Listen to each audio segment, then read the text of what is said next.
The Houston Texans escape Jacksonville with a 23-20 win. They avoid chaos heading into the bye week, and we're going to talk all about it here on the post-game show. Appreciate everybody stopping by. Give me a thumbs up on the video. Subscribe to the channel if you haven't already. Lots to get to in the 23-20 win that the Texans had over the Jacksonville Jaguars. They moved to 8-5 on the season, maintain their lead over the Indianapolis Colts, who won today in the AFC South.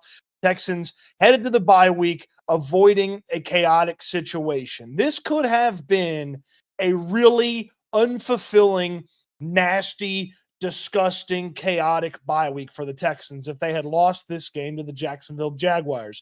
That would have been back-to-back losses to 2-win AFC South teams to go into the bye week. That would have been chaos. That would have been a give-up moment for a lot of people. That would have been a sell moment for a lot of people. But the Texans are able to avoid the chaotic, nasty, and potentially unproductive bye week by virtue of squeaking out this win against the Jacksonville Jaguars 23-20. But this is the Houston Texans. This is exactly who they are. It doesn't matter who the opponent is.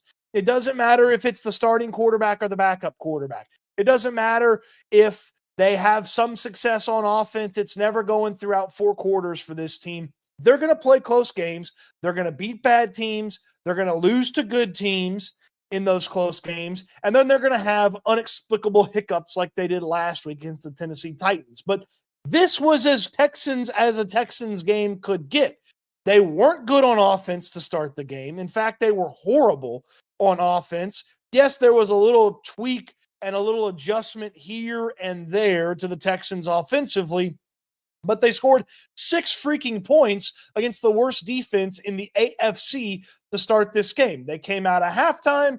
They ended up putting some points on the board in the second half, but even then, no killer instinct, no ability to put a team away like they need to do on a consistent basis, like they will need to do against good teams that have a little bit more than the Jacksonville Jaguars and can complete a comeback against them like the Detroit Lions did a few weeks ago. No killer instinct, no ability to finish off their opponent. They just kind of hang on. And yes, it was nice to see Joe Mixon take care of business there at the end and the Texans be able to run out the clock, kneel out the clock. They don't often find themselves in that situation.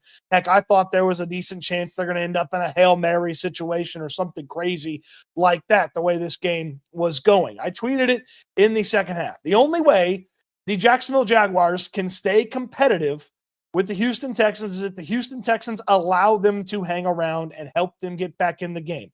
That's what the defense did. The defense didn't put the Jaguars away. They were undisciplined in coverage, according to D'Amico Ryans, and they let Mac Jones go out there and have an impressive day against the Houston Texans. And so that's where they were late in the game. They needed Joe Mixon and the offense to finish that thing out, get that final first down, and they're able to kneel that out, and they escape Jacksonville because that's what the Texans do when they win football games. They escape their opponent and themselves with a victory, and this was yet another example of that from the Texans. This is the Houston Texans. This is how they are going to play most games. They do not get style points. They do not possess the ability to put up style points. They do not possess the ability to keep leads. They do not possess the ability to play full games of offensive football. This is the Houston Texans, and it was hammered home yet again in a game where they had to play much better than they had been playing, and they did enough to get the victory. So this is the Houston Texans. It's reinforced yet again. Let's talk about the offense here in just a moment. We'll get to the Super Chats over the course of this one. Super Chats jump to the front of the line. We'll get to as many comments, questions, joys, and concerns as we have. Nate Davis with a couple of Super Chats in a row. Nate, we appreciate you. Have you seen how Jags fans are doxing Azeez Al-Shire, excuse me. Yeah, we'll talk about the Al-Shire hit and how that went down. Jaguars fans are disgusting human beings.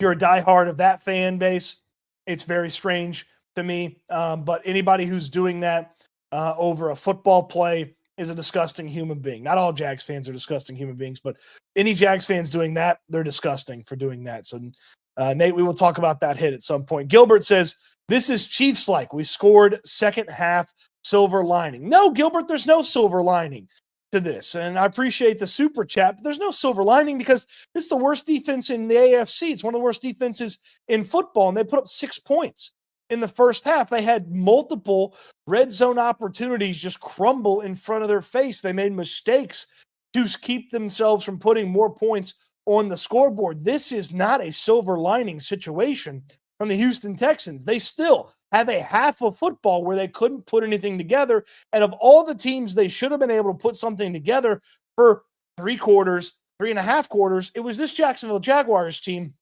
It's not a very good team. It's not a very good defense.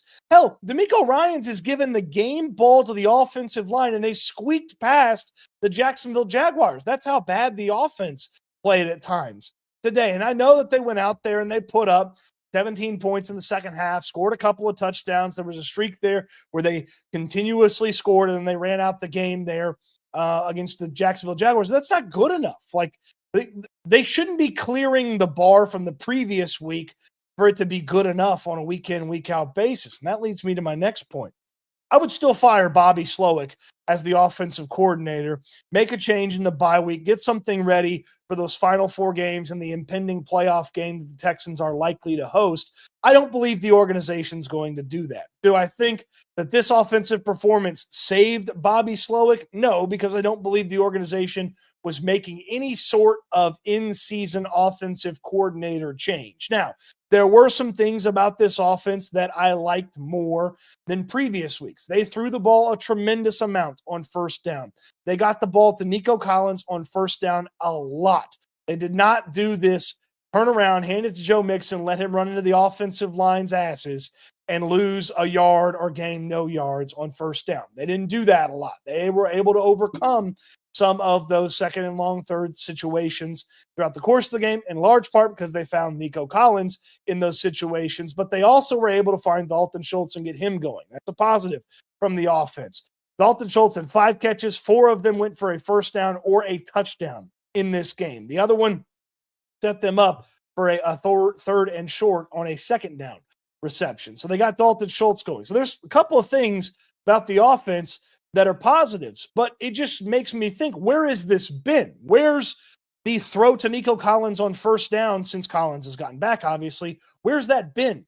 To get the ball in the air on first down on a consistent basis and making it look a little bit better. Where's that been? Where's this pass protection been? Again, bad defense. So when the offensive line holds up against them, I'm going to give them their flowers, but those flowers need to be like appropriately sized. It can't be a full bouquet, but everybody individually can get 1 flower on this one because it's not a very good defense that you're pass blocking against. Oh, by the way, in the first half, they really weren't pass blocking that well, and they really didn't run block that well, but they flipped the switch at halftime, and the offensive line played better, and they had a solid half of football offensively. The totality of the offensive performance still wasn't good enough. I would still make a change at offensive coordinator. I would still fire Bobby Slowick and try to get something else going, try to harness what was good from this and take it into those final 4 games and the likely playoff game that they have. I also understand that that's not what the organization is going to do. It was unlikely pretty much at any point they were going to make a change, and certainly after a victory where they do score in the second half and DeMeco Ryans is touting it at the podium, they're not going to make a change at offensive coordinator. But still, overall, a disappointing offensive game from the Houston Texans. How many times are we going to come here after a game and say, yeah, it wasn't good enough? Because that's exactly what it was on offense. It wasn't good enough. Good to some of your comments. Super chats go to the front of the line like Rick. When we start pressing to get Slowick out of there, look, he's not going to be the offensive coordinator next year unless the last 4 games in the playoff game and some sort of playoff run are awesome. They're going to have to make a change. I don't know that he can save his job without some sort of massive, incredible post-bye week explosion of offense. I don't believe he can save his job. I do believe a loss might have forced their hand to make a change at offensive coordinator, but because they won, they put points on the board in the second half. That might be enough for them. That should be enough or that seemingly will be enough for the organization to not make a change at offensive coordinator. But I don't believe he's going to be the play caller next year. I don't, by any means, believe he's going to be the play caller next year unless something drastically improves for this team. I must Pandeline. We barely did it, but we did it. Yep, that's a good point. Nate says CJ looked much better, especially under pressure. Some of those passes were beautiful. I did feel like there were some 2023 CJ Stroud plays where he maneuvered out of some of the pressure and he got rid of the football and found some guys in a pseudo scramble drill, pseudo extended version of the play. I did feel like there were some of those. I also felt like there were a couple where CJ Stroud kind of held on to the ball a little bit too long.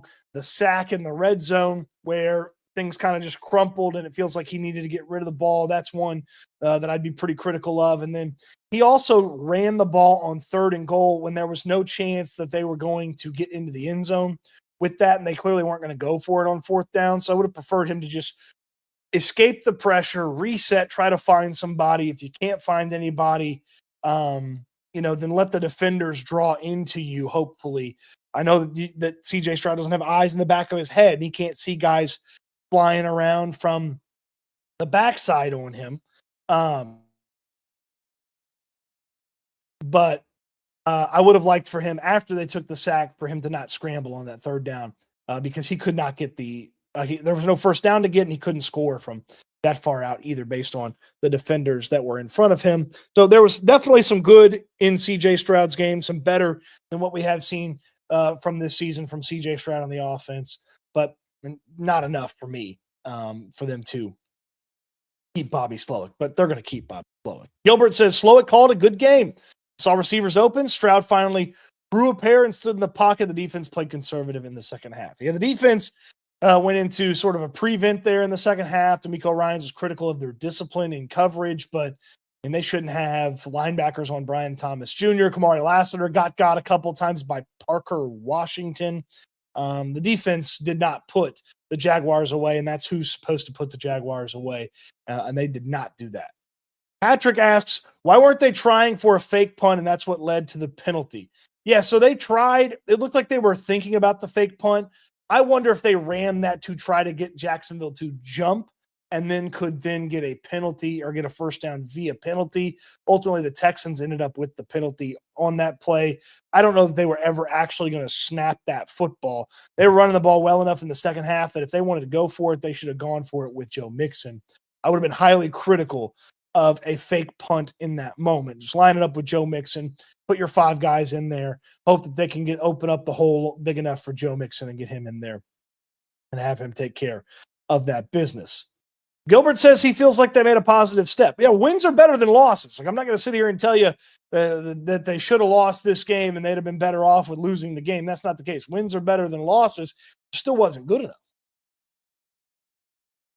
Defense got 3 quarterback hits all game long, no sacks. And I understand that Jacksonville's one of the better teams in getting rid of the football, and Mac Jones did get rid of the football quite a bit in a quick manner this time. But even on the longer developing plays, the Texans were winning their rush, but still not getting home for Mac Jones. He was getting rid of the football. And the long developing ones, they didn't they didn't beat him up like they have in the past. So wasn't good enough from the defense as well for me. There's a couple more things about this game here. And then we'll talk about the Azeez Al-Shire hit. The offense is a 3-man show. CJ Stroud, it's Nico Collins, and it's Joe Mixon. And if one of those 3 guys doesn't have a big day, they're probably going to lose the football game. CJ Stroud had a really nice day. He managed things when he needed to. He made some extended some plays and made some plays. Quick decisions with the football, got the ball into Nico Collins' hands a lot in this matchup. So he did a really good job from the quarterback spot. Obviously, Joe Mixon, slow first half. He finishes things up in the second half, cuts it outside for that big 30-yard run, gets them in there into the red zone. He gets the 5-yard, the big carry there on 3rd and 5. When they needed 5 yards, they turned it to Joe Mixon. They gave the offensive line the chance to finish off Jacksonville. That's exactly what Mixon and company did. They finish off the Jacksonville Jaguars in that spot, take care of business. So it's Joe Mixon if Mixon doesn't have a good game, or Nico Collins doesn't have a good game, or CJ Stroud doesn't have a good game, they can't move the ball on offense. And I know Dalton Schultz got going a little bit in this one, but I feel like that other spot on the offense is sort of interchangeable. You can't count on Schultz every single week, even though he finally got going here in this one. You can't count on Tank Dell every week, and you can't count on John Mechie or Xavier Hutchinson who didn't play today or anybody else. It's three guys. You count on CJ Stroud, you count on Joe Mixon, you count on Nico Collins, and if one of those guys has an off day, you're going to play hell beating the opponent. Because Nico Collins had a great day, Joe Mixon had a great day, Stroud was really good at times, and you won by 3 points against the worst defense in the AFC. It's a three-man show on offense. And if they don't have one of the guys show up for the show, it's going to have a really, really hard time looking good on offense throughout the course of this one. They couldn't get Mixon going in the first half. You saw how bad it looked there in the first half. So it was not good when Mixon wasn't running the football consistently. They were getting the ball to Nico Collins early on, first downs, things like that, but you saw it. They ended up in situations where they had to settle for field goals, they had to punt. Wasn't good enough overall. And if they don't have all three guys clicking, Stroud, Collins, and Joe Mixon, they are in trouble as an offense.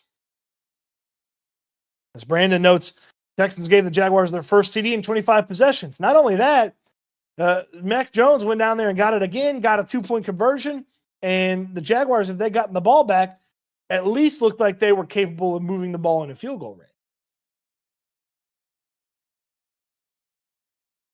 Let's talk about the big hit. Trading all good.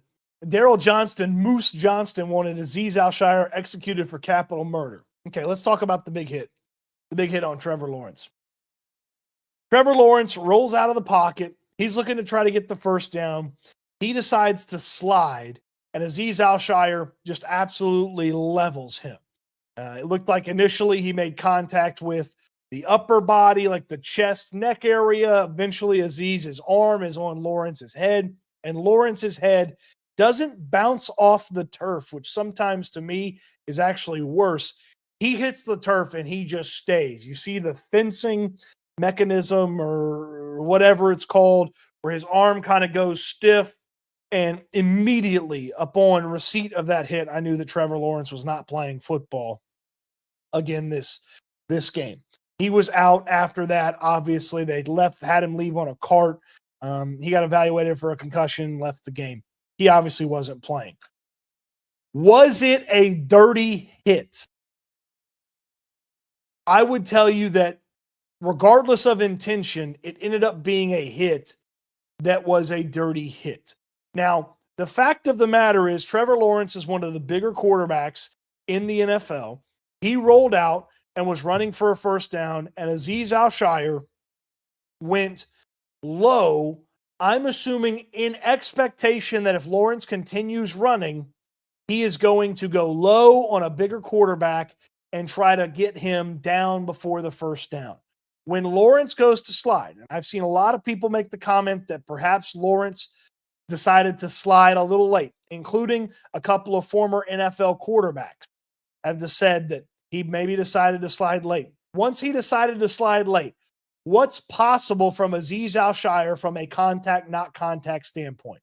What's possible? Could he have contacted him in a way that still draws a penalty but doesn't destroy the guy? Perhaps. Could he have avoided him? Perhaps. I'm not an expert in the physics of that matter at that very moment. I'm not an expert in the physics of what Azeez Al-Shaair is creating from a force standpoint, where he's headed, the direction he's headed. I can't determine that from watching the play. Have I seen other defenders pull up or lean off or not hit as hard or not lead with the full force of the arm with the brace in that situation? Sure. But Al-Shaair is a guy who sees a big quarterback go to run, and if indeed people decide that Lawrence slid late and Al-Shaair decided to start flying in there, then could he have adjusted things once he started the tackle? I suppose so, but again, I don't understand the physics of the situation. When I saw the hit, did I believe he was going to get ejected? Yes, I believe he's going to get ejected. Was it a warranted ejection within the confines of how the NFL operates in 2024? Yes, it was a warranted ejection within the confines of how the NFL operates in 2024. Will he get a suspension? I do believe he's going to get a suspension coming out of this. I don't know how long it's going to last. I would think that a game feels somewhat appropriate for this because it's not like he has some sort of rap sheet on him throughout the course of the season. Did he punch a guy on the sideline and that not get called? Yes. Did he get fined? Are there fines that gets added or taken away over the course of the season from Alshire? Sure. But this isn't some guy who's constantly headhunting people and constantly creating these type of hits. Was it a bad hit in the moment? Did it look really bad? Yes. Would you have preferred him to not hit Trevor Lawrence in that spot? Absolutely. Could he have altered the direction or the speed or the force? I don't know. The only person that really knows that is Azeez Alshire. And what we ultimately saw was full contact. He even put the arm in there with the brace. At one point, it's on Lawrence's head, and Lawrence gets flat. Okay. Dirty play, maybe not with the intent, but it ends up being that the Jaguars start a fight. After that, the Texans scuffle. Now, do I believe Alshire should have just left the field after that, regardless of what happens? Yes, you can't be hanging around inciting another fight there in the delay right there. If they kick you out of the game, get out of there. You don't have much to say. It's not helping anything sticking around. D'Amico Ryans condemned it after the game, said that's not what they teach. That's not how they operate. He doesn't believe Alshire did it with the intent to hurt. I also don't believe that Alshire went in there trying to just absolutely maul Trevor Lawrence, but I do believe a linebacker saw a larger quarterback rolling out for a first down and decided to go lower on Trevor Lawrence. And once he's already decided to go low, you watch the play. Alshire started to kind of lower himself to go lower on Lawrence. Once he's decided to go low, then the only person that knows what could have been avoided at that moment is Azeez Alshire, and he just walloped Trevor Lawrence as he decided to go low on what was a bigger quarterback that then decided in, the way it looked to me, a little bit later than most, decided to slide. The slide, when there's nobody coming, protects you. When there's somebody coming, I heard Terry Bradshaw say this at halftime. I've got my offensive line, and I've got that feet first slide is the thing that can protect me. The feet first slide is supposed to protect you from guys who are not flying in on you at that very moment. Nobody is coming and late hitting a quarterback when they clearly see him sliding and the slide has finished. Okay? When the slide is still in the act of happening as they're going for it and players have started to head towards a tackle, that's not what the rule is there for. The rule is there for things not going down, touching the quarterback down after he's decided to slide, because feet first, he's given himself up. But when players have started a tackle in the midst of, when they've started a tackle in the midst of that slide, you're not going to avoid contact. Could that contact have been altered or changed? Again, only Azeez Alshire knows on that one. That's where I stand on the Azeez Alshire play. Okay? That's where I stand. Jaguars fans tweeting out his address and stuff like that, they're disgusting. Shouldn't do that. Okay? It's not like that. I don't believe for a second there was malicious intent.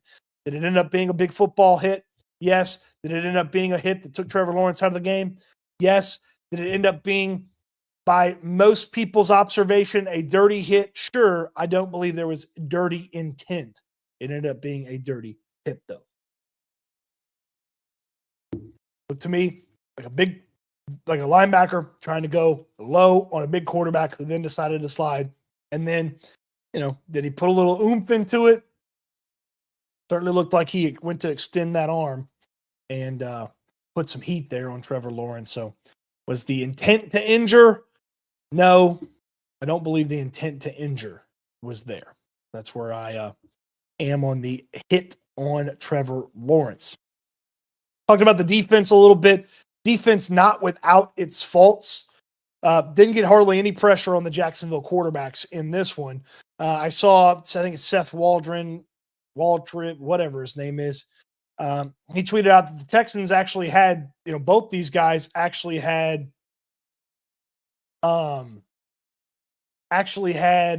high win rates, both Danielle Hunter and Will Anderson, but they didn't turn them into sacks. They didn't really turn them into pressures. 3 quarterback hits in this game from the Texans, which is not good enough. The Jaguars do get rid of the ball quick, and the defensive line did have some moments where they slowed the Jaguars down on the ground, though Jacksonville still had some nice moments running the football. Certainly that one where they were able to put a field goal on the board there after the Lawrence injury, where they continued to just run the football and nothing was happening. Nothing was stopping them. That wasn't a great moment for the defense, but this is supposed to be the defense that puts teams away. It's killer instinct. Derek Stingley and Kamari Lassiter locking things down, but you had guys in and out. They found Eric Murray a couple of times. Lassiter didn't have a good game, and that's going to happen to rookie cornerbacks. It's going to happen to cornerbacks in general. Lassiter didn't have a good game, and they didn't put the Jaguars away. Should you have absolutely demolished a team with their backup quarterback in this spot, in this situation? Yeah, you absolutely should have. The Texans didn't.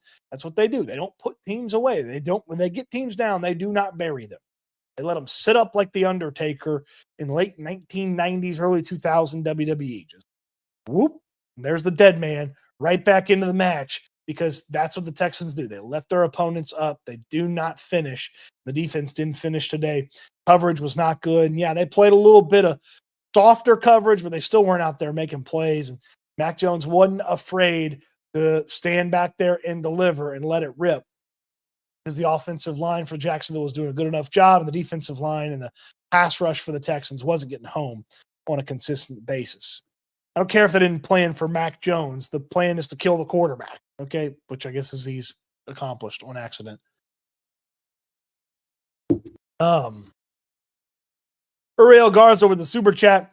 What should be the main goal coming out of the bye? The offense has to be fixed. The offense has to be fixed. I mean, you saw some positive stuff today from the offense. The throws on first down that were easy throws to make, like, 1-2, bang, get ball out into hands of playmaker.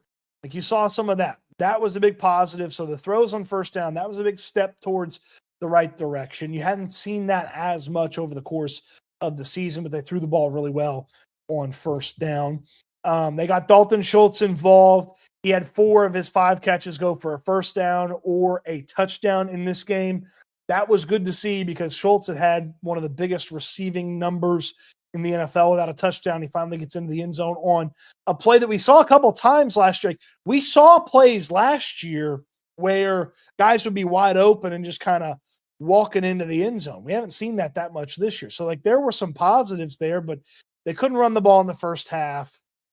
They maybe were they were a little bit too willing to throw the ball there in the first half. So maybe just a tiny bit more balance, but a good job getting the rushing attack going there in the second half. But they've got to continue to build on this offensive performance. It's a bye week for the players. They're going to get to rest, get their bodies correct. But Bobby Slowick, after he gets the opportunity to clear the mechanism, he's got to load this offense up, figure out what's been working over the course of the season, and figure out how to put that through 4 quarters of a game. Again, worst defense in the AFC by points allowed in this one, and the Houston Texans managed 23 points against them. They managed no touchdowns in the first half. Yet again, a touchdownless half by the Houston Texans. A touchdownless half. They didn't score any touchdowns in the first half in this one, but they were able to put 2 on the board with a field goal in the second half. He's got to take the stuff that works and figure out ways to get it to stretch out over the course of an entire game. That's the biggest thing for the offense coming out of the bye week. For the defense, the health would help a lot from a defensive standpoint. They've got to get healthy. They got to quit friendly fire on each other, man. Jimmy Ward got hit by Henry To'o, so he was out of the game for a moment. So that had, They had some Jeff Okudah moments in there, and Miles Bryant was in there at one point. But they had more linebackers and then maybe wanted. That hurt the coverage situation as well. So they got to get a little healthy there on defense. I don't know if Petrie's going to be ready after the bye week, but at that point, it'll be 3 weeks by the time the game rolls around. 3 weeks of rest to see if maybe the shoulder is good enough and he can go.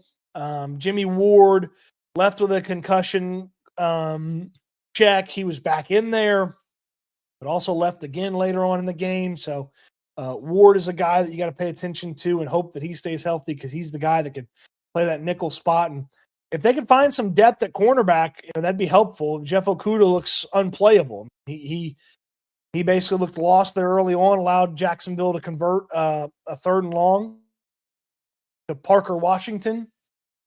And then we didn't see much Okudah after that. So they got to find a backup corner if they can find one. I mean, Kadar Holman would have been playing that, but he tore his ACL. And he's out for the year. So Okudah not getting it done there from the backup cornerback standpoint. So that's something that they got to work on coming out of the bye week as well. Hume with the super chat and the super sticker. Hume, appreciate you. Hume 1963. Thank you for the support. Super chat. It's greatly appreciated. If you want a super chat, you get into the front of the line. Bubba Homeschool says Steven Nelson time with a winky face. Yeah, he knows. Steven Nelson, very critical of this Texans team. Claims he could still play. Claims he'd be interested in playing as a depth piece, but I don't know that I totally buy that from Steven Nelson. So Albert Moreno asks, will we see Christian Harris for Miami? Possibly.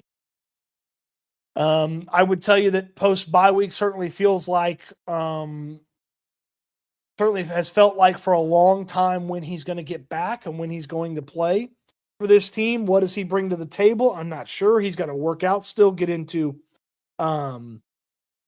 shape, and then he's got to get, melded into this defense. And it's not like they're hurting at linebacker because To'o's been fine, Hewitt's fine, and Devin White's playing well. And they'll get Azeez Al-Shire back if he gets suspended. I can't imagine it's going to be more than a game. If it is, that feels a little excessive. But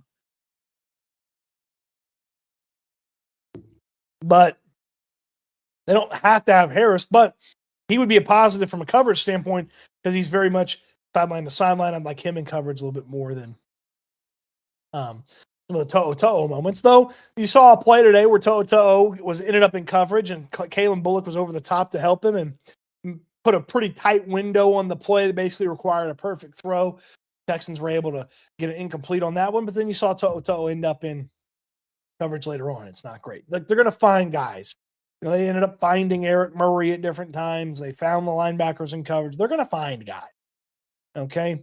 Hume says, thanks for the great info, Cody. Thank you for the super chat, Hume. Linebacker coverage was asked today when Azeez got ejected. Yeah, look, they miss him when he's not in there. He is their best linebacker. So it's better to have him than not have him. That's why, I wouldn't just be laissez-faire about a suspension. I don't want a suspension to come down. I believe it's certainly possible. And I believe it'd be a game if he does get suspended, but they need him and they're a better team with him at linebacker than, Henry To'o and Neville Hewitt or To'o and Devin White or White and Hewitt. Like, Azeez is the best linebacker on the team. And they definitely need him. And it didn't look as good. And even D'Amico Ryans mentioned after the game that, that they felt his absence from a linebacker standpoint. P. Nasty asked, Cody, did you see Mac Jones crying for the flag? Yeah, he was constantly asking for a flag. He comes off as a bit of a crybaby's probably too extreme, a whiner. He comes off as a bit of a whiner, though, in this one. Mac Jones does, but he probably didn't expect to play. And then Azeez Al-Shire happened, and next thing you know, he's pressed into duty. And that Parker Washington guy, where did he come from? Jaguars got Parker Washington out here piecing up piecing up Kamari Lassiter a couple of different times. Hey, how about this? Parker Washington from Sugarland. From Sugarland. He was a 6th round pick in the 2023 NFL draft out of Penn State. He attended Travis High School in Pecan Grove, Texas. He played baseball, basketball, and football, and was a 4-star recruit out of Travis High School. So go find a Parker Washington. All right? Go find a Parker Washington. Because he looked pretty good to me. And he's in place of Christian Kirk. He's in place of Gabe Davis. I mean, this is their 5th wide receiver at best. Maybe their 6th guy. And, late round pick turned into something. Imagine that. Imagine that. So, all right. Open it up for questions and answers here for a bit. Subscribe to the channel if you haven't already. I got the link in there for the prize picks. Get down there, get signed up. Play your first 5, you get $50 for free when you sign up with Prize Picks. Use the code Stoots, STOOTS, STOOTS is the code. Space City Baller says, Tank Dell was our Parker Washington last year. I don't know what happened. Yeah, like Tank hasn't been as good this year. The separation's not there. He's not blowing past guys from a speed standpoint. He's not getting that clear separation. Stroud's not finding him in clearness in the routes. And I know there's some people critical of the pass interference no call in that play by Ronald Darby just getting after Tank Dell. I know some people were critical of that. That was a pass interference. He got there early. I saw it live. He got there early. We all saw it on the slow motion replay. Just the official did not see it. So I know there's some people like, oh, Stroud, like he didn't make the throw, underthrow. Threw the ball like 65 yards. This isn't Madden where every player can just chunk the ball 70 yards perfectly into the wide receiver's hands. So I'm not going to be super critical of CJ Stroud on that one. Is it a different play if he sees him earlier? Sure. Is that supposed to be the coverage, the identification? I don't know. But Dell, for whatever reason, is not in the flow of this offense like he was last year. He had 4 targets today. He had 1 catch. One of them should have been a pass interference. He should have set the Texans up in the red zone, but the official missed that one. And I would put Tank Dell on kick returns and punt returns. I'd have him and Damian Pierce as the kick returners, and I'd make him the punt returner. He did more and was more exciting in 1 punt return than Robert Woods has done in weeks. So if you trust Tank Dell to consistently catch the ball on punts, I'd make him the full-time punt returner for this team, in addition to his wide receiver duty.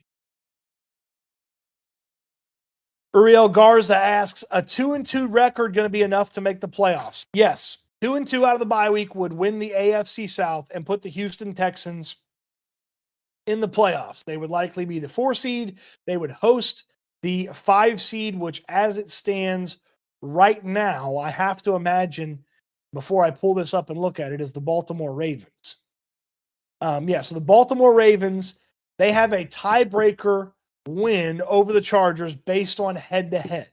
So if the Ravens and the Chargers end up with the same record, and right now Baltimore's losing to Philadelphia, but if the Ravens and the Chargers have the same record, the Ravens would be the 5 seed, the Chargers would be the 6 seed. The Chargers won today, made Kirk Cousins look silly, and they'd be the 5 seed if Baltimore loses this game to Philadelphia that they're currently playing right now. So 2-2 would be enough. The Texans would make the playoffs. They would win the AFC South for the 2nd year in a row, for the 9th time in franchise history, 8th time in franchise history, one of those two. And they would be in the playoffs, hosting a playoff game, likely Saturday afternoon in Wild Card Weekend against the 5 seed. They could also get there by going 0-4 and having the Indianapolis Colts lose 2 games. Okay? The Colts are the 8th seed in the AFC right now, behind the Denver Broncos, who are 7-5. They will play the Denver Broncos this season. In fact, I think that game is next week. It is. So, no, it is. It's the Colts have the same bye week as the Texans. So out of the bye week, the Colts play the Denver Broncos. And that will likely determine if the Colts stay alive for a playoff spot. But 2 Texans wins, a Texan win and a Colts loss, or 2 Colts losses, the Texans win the AFC South. I hope that was probably over-explained, but yes. H-Town TD 2000, Stoots-a-mania. A win is a win, so I'll take it. Can you give me your 3 positives and 3 negatives of the season so far? Thank you, sir. Happy belated Thanksgiving. H-Town, TD 2000, thank you so much. Happy Thanksgiving to you. Happy Thanksgiving to everybody. Thank you for the great support with the super chat. 3 positives. Joe Mixon's incredible. Nico Collins has improved on how good he was last year, and the defensive line is elite most of the time. The 3 negatives, the offensive line's not nearly anywhere as good as any of us had hoped. They're not even average. They're regularly bad for this team. The offense looks difficult, far too difficult, and Bobby Slowick doesn't look like he's the offensive coordinator or the offensive mind of the future for this team. So I think those would be the 3 negatives for this team. Appreciate the super chat, H-Town TD 2000.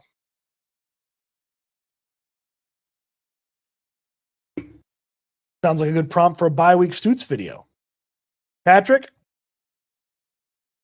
you're a smart man. Don't give away the secrets. Trade and All Good says, Tank's a professional returner. No need to worry. Yeah, I don't have any worry. I'd put him back there every time. He can steal you some hidden yards, and with how difficult it is to move the ball on a consistent basis, some hidden yards might do this team real good. Real good. Patrick says, all our players who do well season 1 and regress season 2 become great returners. Just Damian Pierce so far, but Tank Dell may be headed there. I mean, I don't really want to find that out, but I'd like for Tank to just turn into a really nice wide receiver these final 4 games in the playoffs. But if that's the case, then something happens there. Okay, let's check Twitter, make sure I haven't missed any updates. Couple of notes. I did see that the pool report in Jacksonville asked the official why was Azeez Al-Shire ejected, and he was ejected for a forcible hit to the head and neck area of the quarterback, and that's why they decided to eject him. That was pretty clear once the hit occurred that was a huge possibility and maybe even a likelihood, and so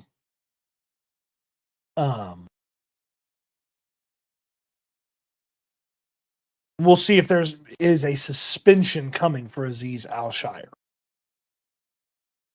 The NFL will review the hit, according to Armando Salguero. Now, Shire, I guess, has had some, run-ins with the NFL officials before.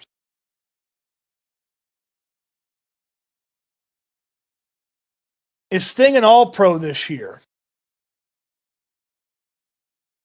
Let's see. Patrick Surtain's probably got 1 spot locked up. Got a shot. Let's see how he finishes these final 4 weeks. I mean, he's typically awesome in December. He got an interception today, so got a shot. Certainly has a shot. So, all right. Making sure I didn't miss anything on the Twitter. Nothing live happened. Okay, good. All right. SNL tomorrow morning, 9 a.m. Myself, Landry Locker, 2-hour show, breaking this one down. D'Amico Ryans. We will talk tomorrow afternoon, 2-ish or so. Nick Caserio will talk Tuesday. Nick Caserio is going to have to answer for this offensive line on Tuesday. That's the main thing I want to know about from him. Nate Davis with the late super chat here. Why does Fox hate the Texans? I think because they don't see them that often. Moose was a little over the top there with the hit from Al-Shire. He was over the top. I didn't like how he approached that or talked about it.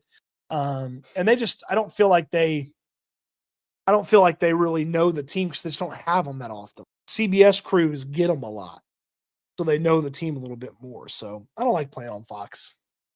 I mean, if they played all their games on Fox, I'd like it better. But the CBS teams know Texans a little bit more. So SNL tomorrow morning, 9 a.m. You don't want to miss out on that. You can get it on the podcast if you don't catch it live here on YouTube.